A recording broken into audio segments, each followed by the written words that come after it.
एक आदमी को अल्लाह ताला कयामत के दिन बुलाएगा, पूछेगा, ए मेरे बंदे बता, तूने मेरी राह में क्या किया है? मैंने तो तुझे पूरी जिंदगी दी, तूने क्या किया?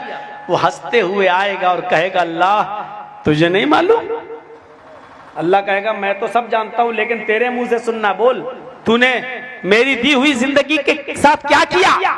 कहेगा, अल्लाह मैंने तेरी जिंदगी को तेरी राह में लुटा दिया, मैं फला फला जंग में गया, लड़ा, कई काफिरों को मारा और फिर मैं मारा गया, काफिरों की तलवार मेरी गर्दन पर लगी और मैं कट गया, तेरी राह में मैं कत्ल किया गया।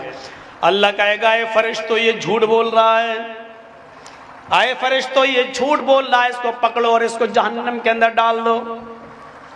अब बहस देखिए, बहस। वो आदमी आए, कहेगा, अल्लाह मैं झूठ बोल रहा हूं? आए अल्लाह, क्या मैंने अपने घर और मकान को नहीं छोड़ा था? क्या मैंने अपने बीवी बच्चों को नहीं छोड़ा था? क्या मैंने अपनी बिल्डिंग, अपनी प्रॉपर्टी और जमीन और जायदाद को नहीं छोड़ा था? क्या मैं मैदान जंग में नहीं गया था? क्या मैं तलवार नहीं चलाया था? क्या मैं कई काफिरों को मारा न था? क्या काफिरों की तलवार मेरी गर्दन पर नहीं चली थी? क्या मैं उस जंग में मारा नहीं गया? अब सुनो, इसके जवाब में अल्लाह क्या कहेगा? इसके जवाब में अल्लाह क्या कहेगा? आए मेरे बंदे ये सच है, आए मेरे बंदे ये सच है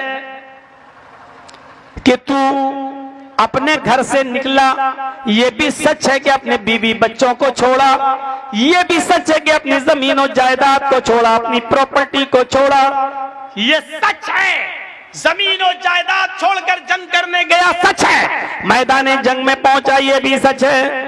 आए मेरे बंदे, यहां तक सच है कि तू मैदान जंग में लड़ा और कई काफिरों को मारा, ये भी सच है। वो कहेगा, अल्लाह फिर मैं भी तो मारा गया। अल्लाह कहेगा, ये भी सच है कि काफिरों की तलवार तेरी गर्दन पर लगी और तू मारा गया, ये भी सच है। हाँ तू मारा गया ये सच है, लेकिन मेरी राह में मारा गया ये सच नहीं है। आए मेरे बंदे, तू मेरी राह में कहां मारा गया है? तू जब जंग में लड़ रहा था तो तेरे दिल में ये ख्याल लाया था कि मैं लड़ूंगा तो लोग मुझे बहुत बड़ा बहादुर कहेंगे। तू सबों को चीरते हुए काफिरों को मारने घुस गया और लड़ रहा था, तलवार चला रहा था। तेरे दिल में ये नीयत थी कि लोग मुझे बहुत बड़ा बहादुर कहें, बहुत बड़ा जंग लड़ने वाला कहें। अरे मेरे बंदे, दुनिया में तू जो चाहता था, तेरे दिल में जो ख्याल आया था, तू जो इज्जत चाहता था वो तो तुझे मिल चुकी। तू जो बहादुरी का टाइटल चाहता था वो तुझे मिल चुका। तूने मेरे लिए जंग थोड़ी लड़ी, तूने तो इसलिए लड़ी कि लोग तुझे बहुत बड़ा बहादुर कहें। बस बहादुरी का टाइटल तुझे मिल चुका दुनिया में। आए फरिश्तों, पकड़ो और डाल दो इसको जहन्नम में। उस आदमी को जहन्नम में डाल दिया जाएगा। मेरे भाइयों सुन लो, चाहे कितने जलसे करा लो, चाहे जितने मदरसे खोल लो, चाहे जितनी नमाजें पढ़ लो और रोजे रख लो, लेकिन इखलास देखो आप। उस आदमी ने बीवी छोड़ी, बच्चे छोड़े। बीवी और बच्चों से दूर रहने की तकलीफ क्या होती है, ये उन लोगों से पूछो जो तो या तो सऊदी में हैं, या दुबई में हैं, या अपने बीवी और बच्चों को छोड़कर बाहर काम कर रहे हैं, या जो जेलों की सलाखों में हैं। बल्कि जेल की सलाखों वालों से ज्यादा दर्द कोई नहीं समझ सकता, क्योंकि जो सऊदी में है, जो दुबई में है, जो बंबई और दिल्ली में है, वो तो कम से कम रोजाना फोन से बात कर लेंगे, वीडियो कॉल करके अपने हालात बता देंगे। लेकिन जेल में रहने वाले लोगों को तो न तो फोन अलाउ होता है, न मोबाइल अलाउ होता है, न वीडियो कॉल अलाउ होता है, न उनको मोबाइल दिया जाता है। उनसे पूछो कि बीवी और बच्चों से दूर रहने की तकलीफ, माँ बाप से दूर रहने की तकलीफ क्या होती है। जहां ये दुआएं हुई कि अल्लाह जर्जी साहब की रिहाई का इंतजाम फरमा, अल्लाह अपने इस बंदे पर रहमो करम फरमा। मैं ऐसे मौलवियों को भी जानता हूं जिन्होंने ये दुआ की कि अल्लाह इनको कुछ दिन और जेल में रहने दे, ताकि मेरी रोजी रोटी चल रही है वो चलती रहे। मैं ऐसे मौलवियों को भी जानता हूं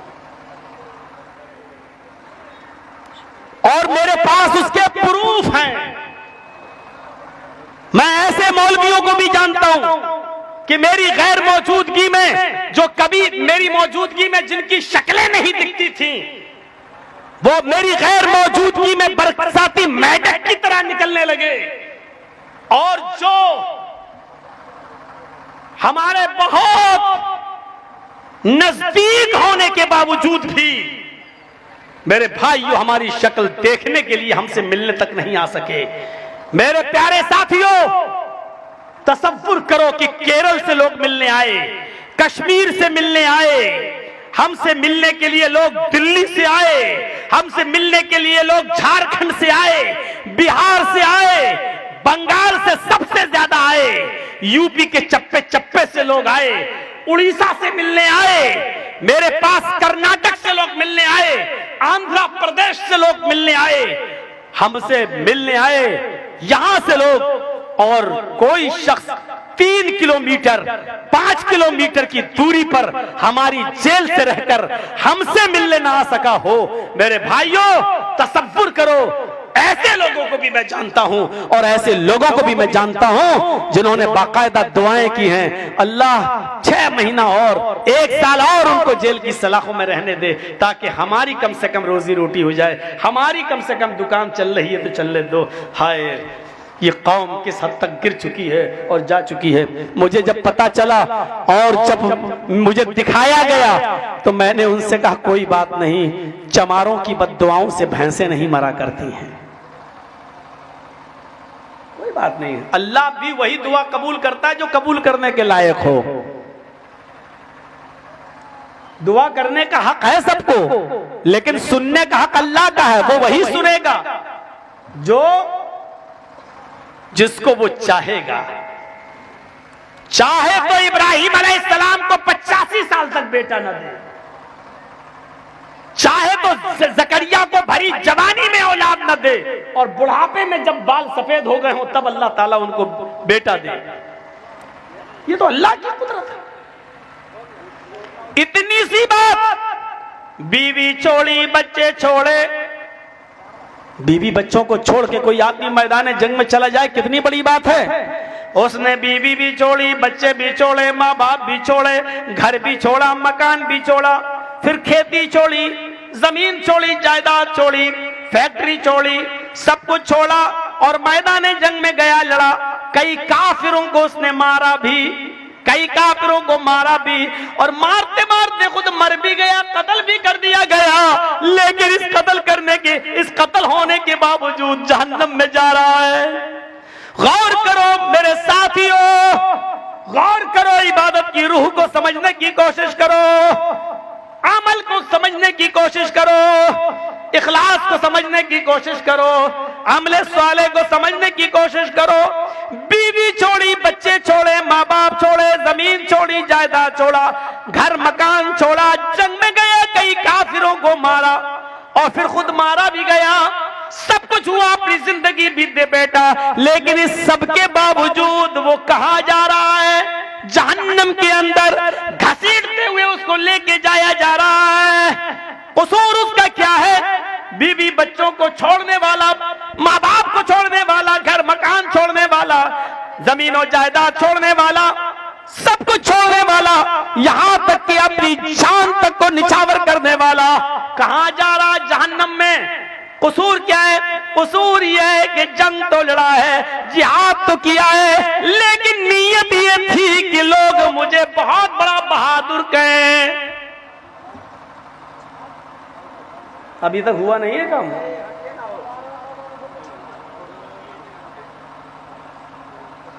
उसका क्या कसूर है जब स्टेज पे बैठे हुए लोग जब बोलेंगे? उनका क्या कसूर है?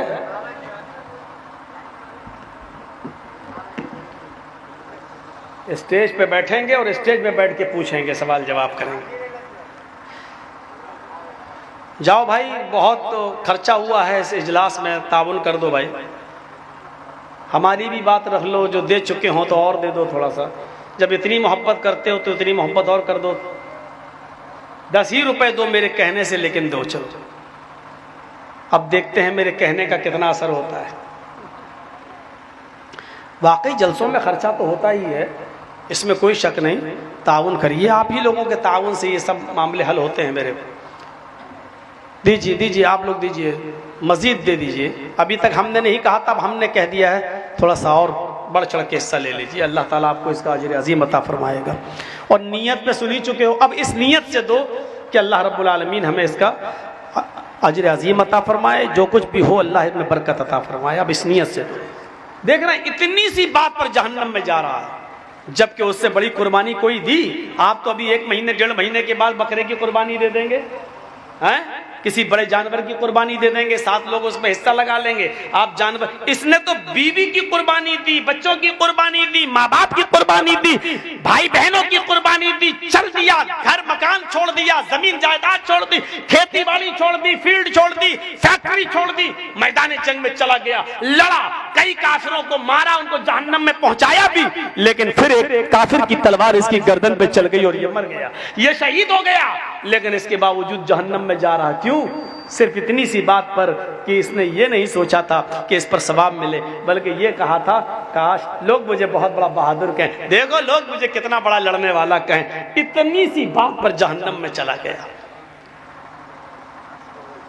यानी पूरा जिहाद बेकार, पूरा जिहाद बेकार।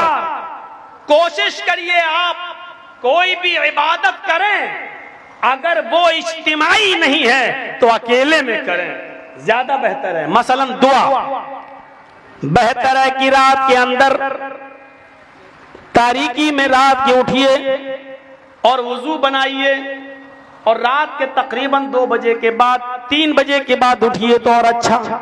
वुजू बनाइए, 2 रकात नमाज नफिल पढ़िए, 4 पढ़िए, 6 पढ़िए, जितनी इस्तिताअत हो उतनी पढ़िए, और उसके बाद में सजदे में हो तो सजदे में, या वैसे हाथ उठाकर या हाथ छोड़कर जैसे चाहे आप दुआ मांगिए, अल्लाह रब्बुल आलमीन के सामने गिड़गिड़ाइए। वो दुआ आपकी जो कबूल होगी मेरे भाइयों, वो मौलवी जर्जीस के हाथ उठाकर दुआ मांगने से और आपके आमीन आमीन कह देने से मसला हल नहीं हो जाएगा। उस दुआ में जो बरकत होगी वो इसमें नहीं, उस दुआ के अंदर जो तासीर होगी वो इस दुआ में नहीं। उस दुआ को कबूल करने के लिए अल्लाह 7वें आसमान से पहले आसमान पे आ जाता है, अर्श से उतरकर वो पहले आसमान पर आ जाता है और कहता है मेरा कोई बंदा जो मुझे पुकारे मैं उसकी पुकार को सुनूं, है मेरा कोई बंदा जो मुझे पुकारे, मेरे सामने गिड़गिड़ाए मैं उसके रोने को सुनूं, मैं उसकी फरियाद सुनूं, मैं उसका दामन भरूं। मेरे भाइयों, ये दुआ होनी चाहिए। इखलास इसी का नाम है कि किसी को पता न चले और आप मांगिए अल्लाह से, गिड़गिड़ाइए अल्लाह से।